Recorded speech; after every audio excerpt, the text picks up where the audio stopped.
Hello everyone, हमने previous lectures में calendar के सारे बेसिक्स देख लिए थे एंड उनसे किस प्रकार से क्वेश्चन को हम सोल्व करते वो भी हमने देख लिए थे। तो अगर आपने वो वीडियो नहीं देखी है तो मैं आपको रिकमेंड करूंगा कि आप वो वीडियो पहले जाकर देख लीजिए। वीडियो की लिंक आपको डिस्क्रिप्शन में मिल जाएगी। तो आज का हम जो टॉपिक कवर करने वाले वो है कैलेंडर रिपीटेशन एंड ये हमारा लास्ट टॉपिक होगा कैलेंडर के बेस पर। तो कैलेंडर रिपीटेशन मीन्स अगर हम एक एग्जाम्पल है तो मीन्स अगर हमारा 2011 का कैलेंडर है तो वो अगेन हम कब यूज़ कर सकते हैं, मीन्स वो किस ईयर में रिपीट होगा, मीन्स सेम डेट पर सेम डे तो हम वही कैलेंडर यूज़ कर सकते हैं। तो उसके लिए हम सबसे पहले देखेंगे कि जो हमारा ईयर है वो लीप ईयर है या नहीं है। तो लीप ईयर के लिए हम सिंपल सा कॉन्सेप्ट यूज़ करेंगे 4 से डिवाइड का। तो जब हम 4 से डिवाइड कर रहे हैं तो ये कंप्लीटली डिवाइड नहीं हो रहा, मीन्स रिमाइंडर बच रहा है। तो इस ईयर को हम बोलेंगे नॉर्मल ईयर। तो हम सबसे पहले जो ईयर हमें गिवन होगा उसको हम देखेंगे वो नॉर्मल ईयर है या लीप ईयर है। एंड देन हम बात कर लेते हैं for every normal year we count 1 and for every leap year we count 2। Means जब भी हमें नॉर्मल ईयर मिलेगा तो हम उसको 1 काउंट करेंगे एंड अगर हमें लीप ईयर मिलेगा तो उसको हम 2 काउंट करेंगे। हमें काउंट क्यों कर रहे हैं, जब हम क्वेश्चन सॉल्व करेंगे तो आपको अच्छे से समझ में आ जाएगा। आप सिर्फ वीडियो में लास्ट तक बने रहिए तो आपको अच्छे से समझ में आ जाएगा। एंड जो टोटल काउंट होगा वो हमारा या तो 7 होना चाहिए या मल्टीपल ऑफ 7 होना चाहिए, मीन्स 7 की टेबल में होना चाहिए, मीन्स 7 से डिविजिबल होना चाहिए। तो आइए हम क्वेश्चन को सोल्व कर लेते हैं।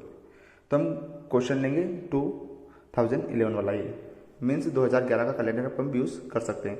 तो सबसे पहले हम सिंपल लिखेंगे 2011 एंड 2011 जो कि हमारा नॉर्मल ईयर है तो हम लिख देंगे नॉर्मल ईयर। एंड हमने बात की थी कि for every normal year we count 1, तो हम यहाँ पर 1 काउंट करेंगे। तो हम यहाँ पर सिंपली लिख देते हैं 1। देन हम ईयर बाय ईयर इंक्रीज करेंगे, मीन्स अब 2011 था, अब हम करेंगे 2012। एंड जब हम 2012 को देखते हैं तो ये 4 से डिविजिबल है, मीन्स ये लीप ईयर है। एंड हमने जैसे बात की थी कि every leap year we count 2, means हम हर लीप ईयर के लिए 2 काउंट करेंगे। सॉरी, यहाँ पर ईयर की स्पेलिंग मिस्टेक है, इसको हम करेक्ट कर लेते हैं, हम ईयर कर लेते हैं। हाँ, तो for every leap year we count 2, means हर लीप ईयर के लिए हम 2 काउंट करेंगे। तो हमने यहाँ पर 2 लिख दिया है। तो हम जब सम करते हैं तो 1 एंड 2 3 हुआ है, मीन्स हमें चाहिए 7 या मल्टीपल ऑफ 7। तो हम अगेन इसी वे में चलते रहेंगे जब तक हमें 7 नहीं मिल जाता। तो अब हम बात करेंगे 2013 की। तो 2013 भी हमारा नॉर्मल ईयर है तो इसके लिए हम काउंट करेंगे 1। तो हम जब तीनों को काउंट करते हैं तो ये होता है हमारा 4। देन हम अगेन उसी वे में चलेंगे 2014 जो कि हमारा नॉर्मल ईयर। तो नॉर्मल ईयर के लिए हम लिख देते हैं 1। तो अब हमारा हो गया 3 4 5। देन हम लेंगे 2015 भी नॉर्मल ईयर है तो उसके लिए भी हम काउंट करेंगे 1। अब हम सबको काउंट कर लेते हो जाता है 3 4 5 एंड 6। अभी भी हमारा 7 नहीं आया है तो अब हम लेंगे 2016। तो अब जैसे ही 2016 लेते हैं तो हम देखते हैं कि जो 2016 हमारा लीप ईयर है एंड लीप ईयर के लिए हमने बात की थी हम लिखेंगे काउंट 2। एंड जब हम सबको ऐड करते हैं तो ये होता है हमारा 3 4 5 6 एंड 7 8, मीन्स हम 7 से आगे बढ़ चुके हैं। मीन्स हमें चाहिए 7 का काउंट या 7 से डिविजिबल, तो हम पहुंच गए 8 पे। तो हमें चाहिए 7, मीन्स हमें अगेन आगे बढ़ते रहना होगा जब तक हमें 7 तो निकल चुका है, मीन्स अब 14 21 जब तक हम नहीं कर लेते।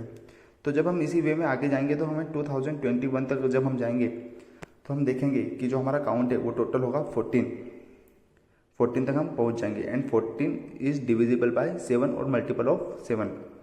तो जहाँ पर भी हमारा मल्टीपल ऑफ 7 आ जाएगा, मीन्स यहाँ पर आया 2021 पर हमारा मल्टीपल ऑफ 7, तो जस्ट नेक्स्ट ईयर ऑफ 2021 हमारा जो ईयर होगा वही हमारा आंसर होगा क्वेश्चन का। मीन्स जो 2011 का कैलेंडर है वो हम 2022 ईयर में यूज़ कर सकते हैं। तो इसी प्रकार से हम चेक कर सकते हैं कि हम कौन सा कैलेंडर कौन से ईयर में यूज़ कर सकते हैं। तो अगर आपको इतनी लंबी प्रोसेस नहीं करनी है तो उसके लिए भी हमारे पास एक ट्रिक है, बट ये जो ट्रिक है कंडीशनल है, हम कभी कभी यूज़ कर सकते हैं। तो आइए इसको भी हम समझ लेते हैं। अगर आपसे ट्रिक नहीं बन रही हो तो इस वे में कर लीजिए, एंड अगर आप इस वे में नहीं कर सकते तो आप ट्रिक का भी यूज़ कर सकते हैं। तो आइए अब हम बात कर लेते हैं ट्रिक के बारे में। तो ट्रिक किस प्रकार से यूज़ करती है, तो इसके लिए देखिए हमने यहाँ पर ईयर लिखा है, मीन्स एक यहाँ हमारे पास 2 लीप ईयर है। तो जैसा आप लोग जानते हैं कि हर 2 लीप ईयर के बीच में हमारे पास 3 नॉर्मल ईयर होते हैं। मीन्स जैसे कि हमारा लीप ईयर हर 4 साल में आता है तो उसके बीच में हमारे पास 3 नॉर्मल ईयर होते हैं। तो जो हमारा लीप ईयर होता है उसकी अगर हम बात करें तो ये हर 28 साल में रिपीट होता है। मीन्स अगर हमारा लीप ईयर होगा तो उसका कैलेंडर हम अगले 28 साल के बाद अगेन यूज़ कर सकते हैं। तो इसके लिए हम एक एग्जाम्पल ले लेते हैं जिससे आपको अच्छे से समझ में आ जाएगा। जो हम लेंगे लीप ईयर। तो जैसे हमने यहाँ पे दिया है लीप ईयर 2004, जो 2004 है वो हमारा लीप ईयर है क्योंकि ये 4 से डिविजिबल है। तो इसका कैलेंडर हम नेक्स्ट 28 ईयर बाद मीन्स 28 + 4 विच इज़ 32 मीन्स 2032 में हम 2004 का कैलेंडर यूज़ कर सकते हैं। अब हम बात कर लेते हैं नॉर्मल ईयर जो लीप ईयर के जस्ट बाद में आता है। ये लीप ईयर के जस्ट बाद में आने वाला नॉर्मल ईयर, इसको हम हाईलाइट कर लेते हैं। तो ये वाला ईयर होता है रिपीट 6 ईयर में, हर 6 ईयर में ये वाला ईयर रिपीट होता है। मीन्स देख लेते हैं, इसका भी एग्जाम्पल हम लिख लेते हैं। मीन्स जैसे हमने बात की थी 2004 हमारा लीप ईयर है, तो लीप ईयर के जस्ट बाद वाला ईयर होगा हमारा 2005। तो जो 2005 का कैलेंडर है वो हम जस्ट 6 ईयर बाद में यूज़ कर सकते हैं। मीन्स 2005 + 6 2011, तो 2005 का कैलेंडर हम 2011 में यूज़ कर सकते हैं। एंड जो अब बात करते हैं जो हमारे जो नॉर्मल ईयर है ये वाले third and means second and third वाला, वो हर 11 साल में रिपीट होते हैं। तो इसी प्रकार से हमारे कैलेंडर रिपीट होते हैं, इस प्रकार से हम कैलेंडर को यूज़ कर सकते हैं। एंड यही हमारा आज का कॉन्सेप्ट था। तो आई होप आपको आज की वीडियो अच्छी लगी होगी। तो वीडियो अच्छी लगी हो तो लाइक करें, शेयर करें। एंड अगर आपने अभी तक चैनल को सब्सक्राइब नहीं किया तो चैनल को सब्सक्राइब जरूर से कर लें।